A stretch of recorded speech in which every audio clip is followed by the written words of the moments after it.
جب آپ کے والدین فوت ہو جائے۔ ایک دفعہ حضور صلی اللہ علیہ وسلم محفل میں بیٹھے تھے۔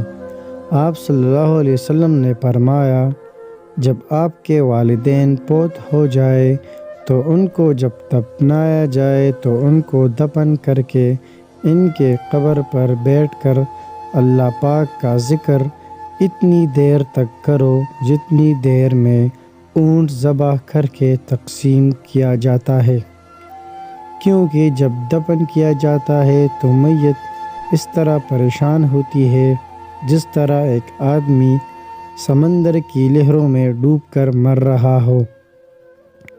جب ذکر کر رہا ہوتا ہے تو میت پریشان نہیں ہوتی اور میت بہت خوش ہو جاتی ہے کہ اولاد نے میرا حق ادا کر دیا ہے۔ اس پیاری بات کو اتنا پھیلاؤ کہ کوئی بے خبر نہ رہے۔